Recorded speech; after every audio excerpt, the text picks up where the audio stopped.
So, it's been 2 months now. 2 months. The Blitzkrieg failed the same way the German Blitzkrieg failed. Same way. The casualty rates of the Russian army per day are worse than Afghanistan. The terror and genocide failed to break the will of the victims, just like the German attempt failed 3 generations ago. Looking at what the Russian army is doing in Ukraine, I don't want to get too much into it, how I feel about it, because I would start screaming. But in short, if what the Russian army is doing in Ukraine is the definition of Russian, as Putler insists it is, then I simply do not want to be Russian. Do you understand? It's too much. The shame. It's more so than just the guilt. I don't feel guilty anymore for the Russians who die in that war. They wanted that war. They support that war. I don't feel guilty for the Russians that suffer in that war anymore. Do you understand? I feel only shame by now. My heart has been shattered with shame, and I renounce my Russian roots. At least until Putler is out of power. Then I may reconsider after. But the shame is too much. The shame is simply too much. I cannot bear it anymore. And thus I do not want to be Russian. Anyone who tries to perceive me as Russian is asking for trouble. Or especially anyone who tries to force me to be Russian, like Putler is doing. Because his definition of Russian, no. Those are not people, those are monsters. So, yeah, I don't want to be Russian anymore.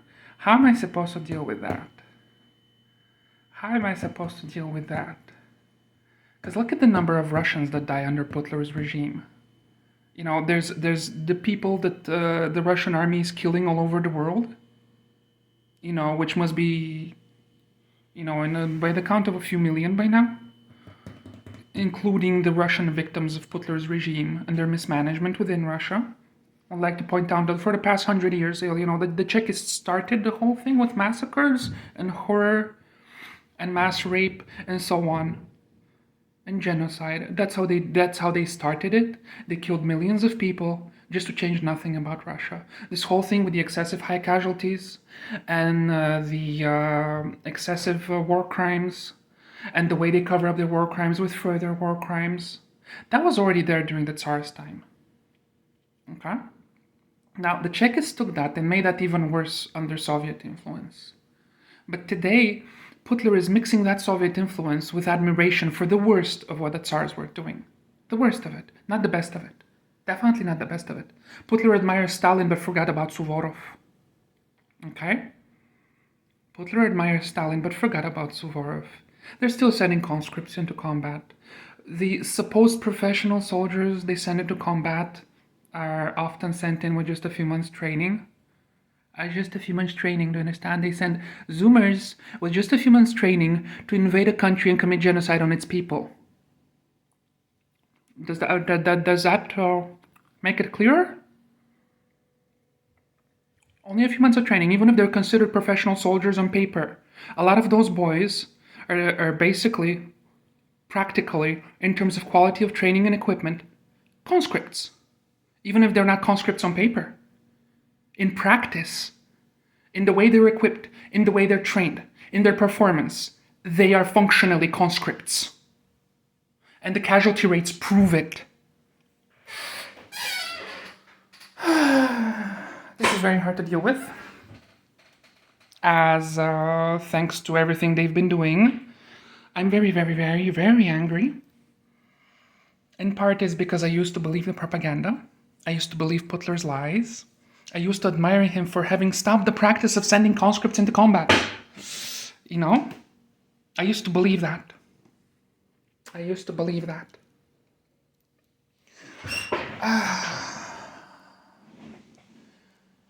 And now it's like, I see what they're doing and I see they have fixed nothing. 100 years ago, they literally murdered millions of Russians just to get into power, just to get rid of the Tsar. Just to get rid of the Tsar. They murdered millions of Russians. Millions. You know? They only started with the Christians and the middle class. They only started with the Christians and the middle class. And that was only the beginning of the horror. So basically, that war, which is Putler's attempt to encourage Russians to be more Russian, has encouraged me to renounce my Russian roots. Okay? Seeing them what they're doing in Ukraine, and seeing how basically they have changed nothing. Everything that used to be bad about Russian culture is still there. And it's exactly the things, exactly this aspect of toxic masculinity, which is Putler's obsession, and his ideal, okay? Exactly that culture of toxic masculinity that Putler is trying to impose on everyone, and everyone who refuses his toxic masculinity, he tries to kill.